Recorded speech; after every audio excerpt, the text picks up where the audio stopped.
someone that I'm super proud and privileged to introduce you to. He's someone you might have heard his story, you might not have, but I can tell you right now that I know that you're going to gain a huge level of awareness and distinction from meeting him. And I want to introduce you to our friend, Mr. David Goggins.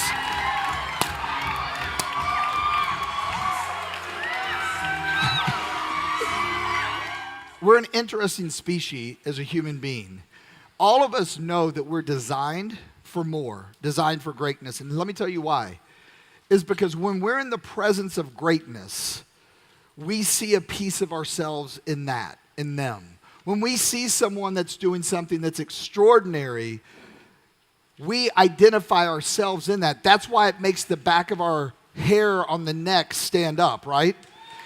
And when we witness that, it has nothing to do with talent, and it has nothing to do with skill. What resonates the most with us is when we see someone with heart that's overcoming to become. They're doing what isn't as if it were. How many of you see that when you see his story? Yes or no? But for those that don't know your story, because I saw probably, I'd say 30, 40% of the audience, they don't know your story. I don't do it justice. I'm not going to attempt to do it. But kind of share with us, David Goggins. Who are you? Where did your story begin? Well, I won't get too deep. I'll give you the quick, Cliff Note highlights. I was born with a very abusive father, beat the hell out of me every day, was an alcoholic. I ended up suffering with toxic stress. The last incident that happened in our family was my dad came home one night from work real drunk, and when he got drunk, he got real violent.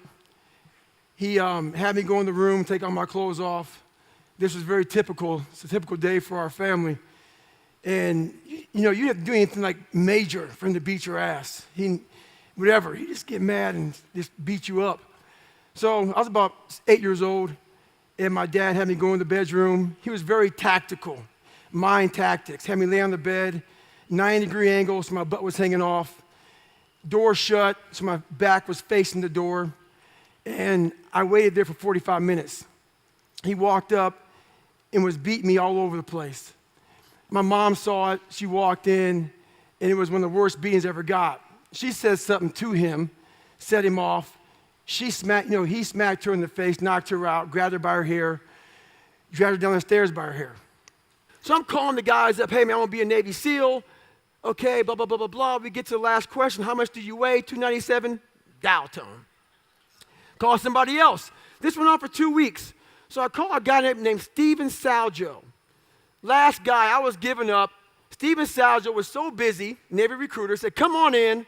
I don't have time to talk to you. So I'm driving in after work, chocolate milkshake in hand.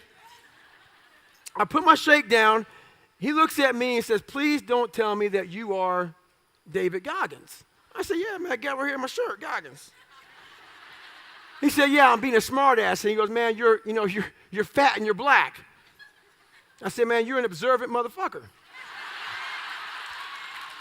Sorry, I cussed a little bit because my life was hard. So I don't want to water it down. I'm real.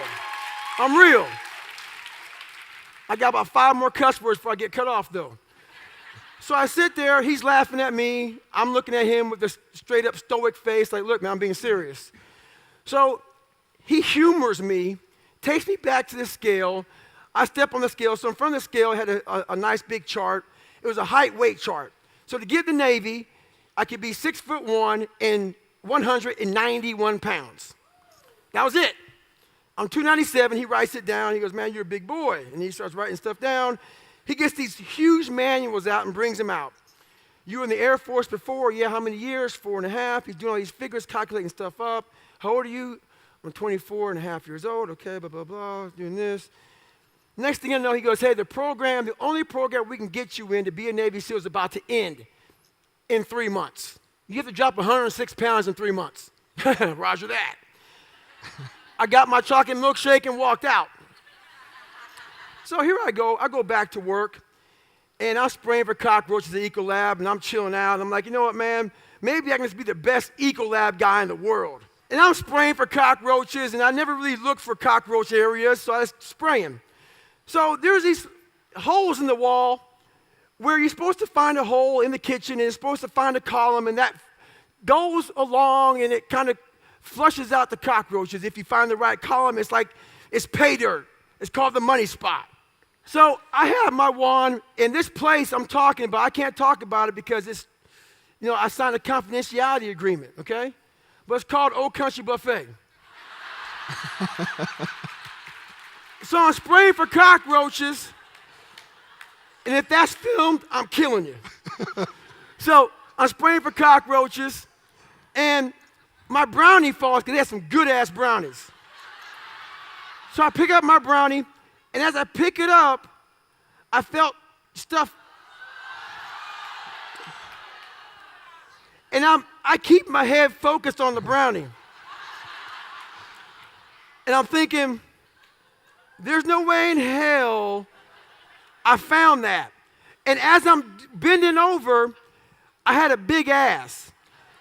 And my mom would put socks. She would sew socks in my ass, and that ripped out. And so I'm sitting, it was a bad time in my life. And I stayed in this position for a while, and I put my hands down here, and stuff's just falling on my neck. And I look up at the tile, and it's open, and stuff just is crawling around and falling around. I hit the money spot, people, all right? So I get my canister real slow, and I'm trying to shake my shirt out.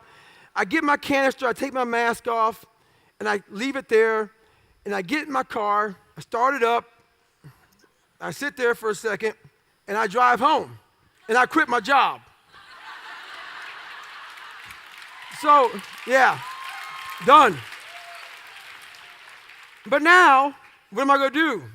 Your best work has to come when you're least motivated. Where does that come from? It comes from basically, I had to stop thinking normal. I had to stop thinking normal. I can no longer be a common man walking around doing common things. So I believe in God. And what scares me the most is I believe that God, in my own mind, I'm a big visualization person. So what keeps me going is like visualizing. It's not true, but it helps me. I believe that God had this big chart in heaven. And when you get there, if you earn your right to get there, you get there in heaven, and you get there, let's say I walked up at 300 pounds. And God says, hey man, great job, you made it to heaven. And he rips this page down from Brian Underwood. And now it says David Goggins' chart. He rips it down, throws that paper to the side. And he says, look at this. And I'm reading it. I go, what is this? He goes, how much do you weigh? 300 pounds. What did you do? I was a pest control guy for 40 years. He says, this is what you were supposed to be. You know what I'm saying? A 185-pound person. Be able to run 205 miles. Break the pull-up record. Motivate people. Energize people. Make them driven. Make them passionate. Make them find more. So am I in heaven or in hell? That's what motivates me. It scares me also. Because I believe that we are all leaving a lot on the table. And now when I go to heaven, what I want God to look at me and say is, as you were living, I'm the all-knowing man. I had to get a damn marker out and write more as you were living. You see what I'm saying? I want to impress him. That's what I'm here for.